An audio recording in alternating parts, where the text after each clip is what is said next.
Hello students, आज इस video में हम करेंगे मल्टीपल चॉइस क्वेश्चन से एक क्विज। और इसमें पॉलिटिकल साइंस क्लास 12th का चैप्टर नंबर 4 लिया है। चैप्टर का नाम है भारत के विदेश संबंध यानी कि इंडियन फॉरेन रिलेशंस। और इसका जो सब टॉपिक है वो है गुटनिरपेक्षता की नीति यानी कि नॉन अलाइनमेंट पॉलिसी। तो इस श्रृंखला का ये पहला पार्ट है और इसमें आपको मिलेंगे 10 बहुत ही महत्वपूर्ण क्वेश्चन जो कि बोर्ड और अन्य प्रतियोगी परीक्षाओं में बार बार पूछे जाते रहे हैं। तो अगर आप 90+ मार्क्स पाना चाहते हैं तो इस वीडियो में मेरे साथ साथ क्विज़ को खेलिए और अपने नोट्स भी बनाइए। तो शुरू करते हैं क्विज़ को।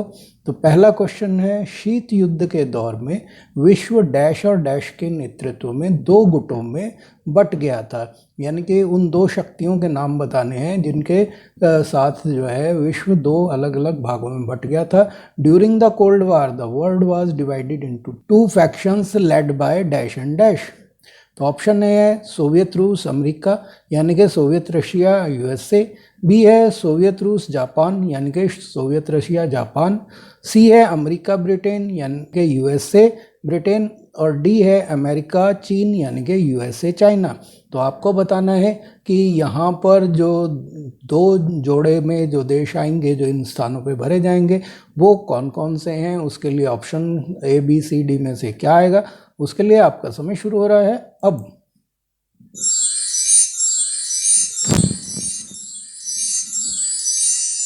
तो इसका जो सही जवाब है वो है ए सोवियत रूस और अमेरिका। तो यहाँ पर जैसे आप देख रहे हैं कि विश्व जो है विश्व में जब विश्व युद्ध समाप्त हुआ तो उसके बाद जो शीत युद्ध का दौर शुरू हुआ उसमें विश्व अमेरिका और सोवियत रूस उनके अलग अलग दो गुटों में बट गया था। जैसा कि आप इस मैप में देख रहे हैं, ये डार्क ग्रीन कलर यूएसए को यानी कि संयुक्त राज्य अमेरिका को दिखाया गया है और जो ये लाइट ग्रीन वाले जो एरिया हैं ये जो वो कंट्रीज़ हैं जो कि अमेरिका के गुट में शामिल हो गए थे। और जो यहाँ पर ऑरेंज कलर से दिखाया गया है तो ये जो ऑरेंज कलर है ये रशिया के गुट वाले देशों का समूह है। तो इस तरह से विश्व जो है आप देख रहे हैं कि दो गुटों में बट गया है। जो आपको जो ग्रे कलर से दिखाई दे रहे हैं ये कंट्रीज जो हैं इन दोनों ही गुटों में शामिल नहीं थे। क्वेश्चन नंबर 2 है, आज़ादी किन चीज़ों से बनती है। आज़ादी बुनियादी तौर पर विदेश संबंधों से बनती है, बाकी सारा कुछ तो स्थानीय स्वायत्तता है। एक बार विदेश संबंध आपके हाथ से निकलकर दूसरे के हाथों में चले जाएं तो फिर जिस हद तक आपके हाथों से यह संबंध छूटे वहाँ तक आप आज़ाद नहीं रहते। तो ये जो एक लाइनें हैं ये संविधान सभा की बहस के दौरान किसने कही थी, यानी कि what is independence made of. Freedom is made of foreign relations in a basic way. Everything else is local autonomy.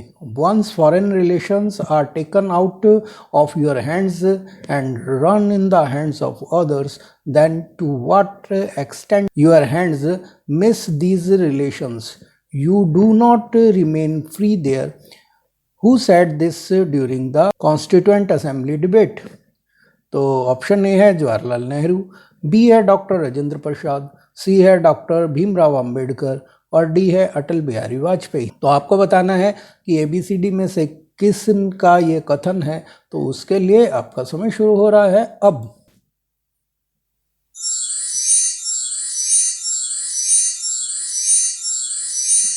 तो इसका सही जवाब है ए जवाहरलाल नेहरू। तो ये जो पंक्तियां हैं ये पंडित जवाहरलाल नेहरू जो भारत के प्रथम प्रधानमंत्री थे उन्होंने संविधान सभा के बहस के दौरान ये शब्द कहे थे। आइए अगले क्वेश्चन पे चलते हैं। क्वेश्चन नंबर 3 है, नेहरू जी की विदेश नीति के क्या उद्देश्य थे, यानी कि what were the objectives of Nehru ji's foreign policy. तो ऑप्शन ए है देश की प्रभुसत्ता को बचाए रखना, preserve the sovereignty of the country. B है क्षेत्रीय अखंडता को बनाए रखना यानी कि मेंटेनिंग टेरिटोरियल इंटीग्रिटी। सी है तेज रफ्तार से विकास करना यानी कि ग्रो फास्ट। और डी है उपरोक्त सभी यानी कि ऑल ऑफ द अबव। तो आपको बताना है कि नेहरू जी की विदेश नीति का क्या उद्देश्य था। तो ABCD में से कौन सा इसका बेहतर आंसर होगा, उसके लिए आपका समय शुरू हो रहा है अब।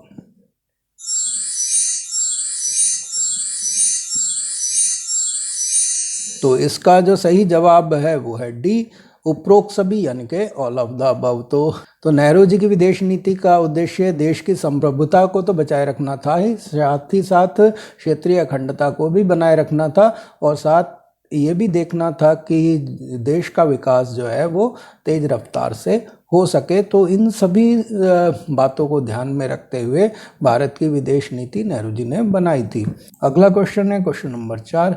आमतौर पर हमारी नीति ताकत की राजनीति से अपने को अलग रखने और महाशक्तियों के विरुद्ध दूसरे खेमे में शामिल ना होने की है। उपरोक्त कथन किसका है? यानी कि usually our policy is to keep ourselves away from the politics of power and not to join the other camp against the super powers. Whose statement is it? Option A है Narendra Modi, B है मनमोहन सिंह, सी है इंदिरा गांधी और D है जवाहरलाल नेहरू। तो आपको बताना है कि उपरोक्त शब्द किसने कहे थे, तो उसके लिए आपका समय शुरू हो रहा है अब।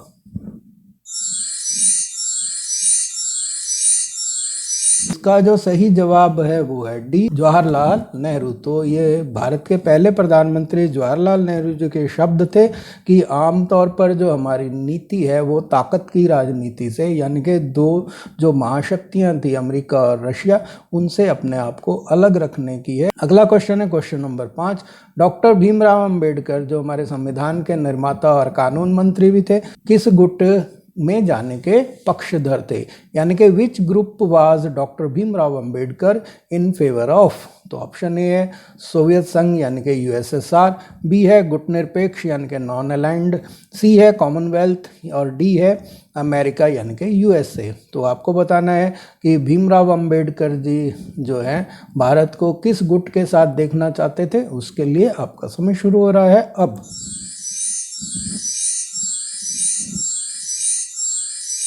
तो इसका जो सही जवाब है वो है डी, अमेरिका यानी कि यूएसए। तो यहाँ पर ये बता देना उचित रहेगा कि उनकी अंबेडकर जी का ये विचार था कि अमेरिका जो है वो लोकतंत्र का जो है सही तौर पर रक्षक है, और वो चाहते थे कि भारत को अपने जो अगर किसी गुट में शामिल होना चाहिए अपने आर्थिक और राजनीतिक हितों की पूर्ति के लिए, तो वो अमेरिका से बढ़कर कोई नहीं हो सकता। अगला क्वेश्चन है क्वेश्चन नंबर 6। शीत युद्ध के समय सोवियत रूस ने कौन सा गुट बनाया? यानी कि which faction did Soviet union from during the cold war? तो ऑप्शन ए है उत्तर अटलांटिक संधि संगठन यानी कि North Atlantic treaty NATO, B है वार्सा पैक्ट और सी है logistic exchange memorandum of agreement यानी कि organisation logistic exchange memorandum of arrangement, और डी है general security of military information agreement. तो आपको बताना है कि सोवियत रूस ने इन चारों में से कौन सा गुट बनाया था। तो उसके लिए आपका समय शुरू हो रहा है अब।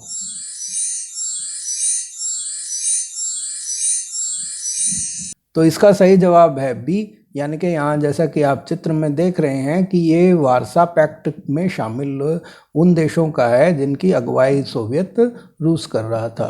क्वेश्चन नंबर 7 है शीत युद्ध के समय अमेरिका ने कौन सा गुट बनाया? यानी कि which faction did America from during the cold war?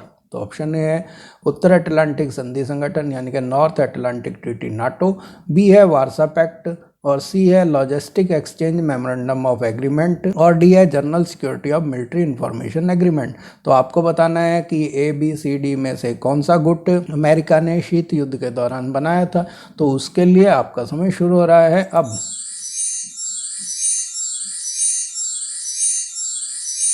तो इसका जो सही जवाब है वो है ए, उत्तर अटलांटिक संधि संगठन यानी कि नॉर्थ अटलांटिक ट्रीटी। तो यहाँ पर ये बता देना है कि इस ट्रीटी को या इस संधि को नाटो भी कहा जाता है। तो नाटो में शामिल जो देश हैं वो यहाँ पर नीले रंग से आपको दिखाए गए हैं। तो ये जो है संयुक्त राज्य अमेरिका है और बाकी अन्य देश जो हैं यहाँ पर आपको नाटो के दिखाए गए हैं। क्वेश्चन नंबर 8 है नव स्वतंत्र भारत ने किस गुट के साथ जाने का निश्चय किया था? यानी कि which group did newly independent India decide to go with? तो ऑप्शन ए है general security of military information agreement, और बी है उत्तर अटलांटिक संधि संगठन यानी कि नॉर्थ अटलांटिक ट्रीटी नाटो, और सी है गुट निरपेक्ष यानी कि नॉन अलाइंड, और डी है वार्सा पैक्ट। तो आपको बताना है कि भारत आज़ादी के बाद किस गुट में गया, तो उसके लिए आपका समय शुरू हो रहा है अब।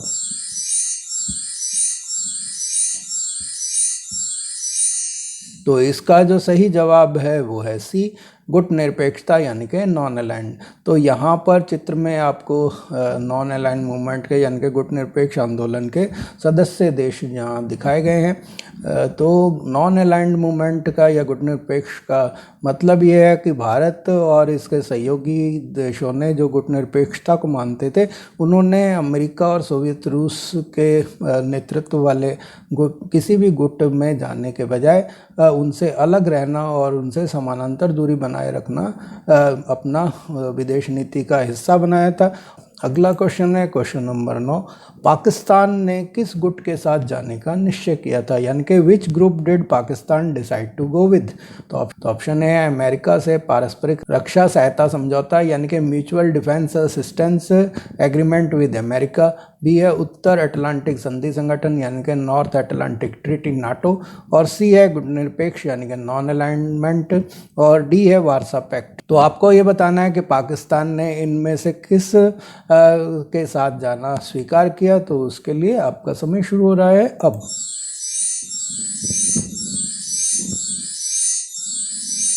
तो इसका जो सही जवाब है वो है ए, अमेरिका से पारस्परिक रक्षा सहायता समझौता उसने किया था। पाकिस्तान जो है वो नाटो का सदस्य नहीं बना था, बल्कि उसके साथ अमेरिका ने पारस्परिक रक्षा का सहायक समझौता किया था, जो कि यहाँ पर हल्के नीले रंग से दिखाए गए जो भी देश हैं वो सारे इसी समझौते के साथ बंधे हुए थे, और उनमें यहाँ पर आप देख रहे हैं पाकिस्तान भी शामिल है। तो लेकिन जो नाटो के देश हैं वो डार्क ब्लू कलर से यहाँ पर दिखाए गए हैं। तो ये जो है ये नाटो के सदस्य देश हैं, और ये सारे देश जो हल्के नीले रंग से दिखाए गए हैं ये अमेरिका के साथ जो है रक्षा सहायता समझौते से बंधे हुए देश थे। अगला क्वेश्चन है क्वेश्चन नंबर 10, जो इस वीडियो का लास्ट क्वेश्चन भी है। अमेरिका भारत संबंधों में खटास आने का मुख्य कारण क्या था। तो कारण 1 है भारत का गुटनिरपेक्ष आंदोलन का नेतृत्व करना, कारण 2 है पाकिस्तान का अमेरिकी नेतृत्व वाले गुट में शामिल होना, और कारण 3 है भारत की सोवियत संघ से नजदीकी बढ़ना। What was the main reasons for the deterioration in US India relations। तो reason 1 leading India's non aligned movement, reason 2 Pakistan joining US led faction, and reason 3 India proximity to the Soviet Union. तो option A है कि केवल एक यानी कि सिर्फ एक का पहले वाला कारण सही है, और यानी कि ओनली 1। बी है केवल 2 यानी कि दूसरे वाला कारण ही ठीक है यानी कि ओनली रीज़न 2, और सी है 1 और 2 दोनों, तो यानी कि ये दोनों कारण ठीक हैं यानी कि 1 और 2 आर राइट, और डी जो है वो है कि 2 और 3 ठीक हैं यानी कि 2 और 3 आर राइट। तो आपको बताना है कि इसका बेहतर आंसर जो है वो क्या हो सकता है ABCD में से। तो उसके लिए आपका समय शुरू हो रहा है अब।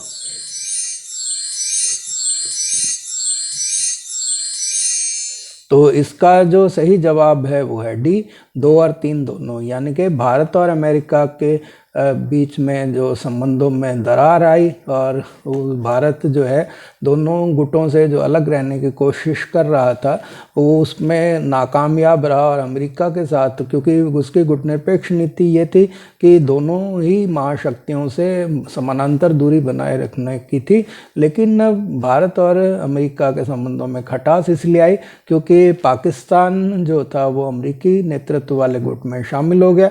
पाकिस्तान क्योंकि भारत विरोधी था इसलिए अमेरिका भी भारत के विरुद्ध चला गया, और भारत की सोवियत संघ से बढ़ती हुई नज़दीकियों के कारण भी अमेरिका उससे नाराज़ था। तो ये दो कारण 2 और 3 जो हैं इसका बेहतर विकल्प है। इसके साथ ही ये क्विज समाप्त हुई। अपना स्कोर कैलकुलेट कीजिए और उसे कमेंट बॉक्स में लिख के बताइए कि आपको 10 में से कितने नंबर मिले हैं। वीडियो पसंद आए तो इसे लाइक करें। अगर आपने मेरा चैनल अभी तक सब्सक्राइब नहीं किया है तो रेड बटन दबा के सब्सक्राइब कर लें ताकि आने वाले वीडियोज़ के नोटिफिकेशन आपको मिल सकें। और साथ ही साथ इस लिंक को ज़्यादा से ज़्यादा शेयर भी करें ताकि और लोग भी इसका लाभ उठा सकें। धन्यवाद।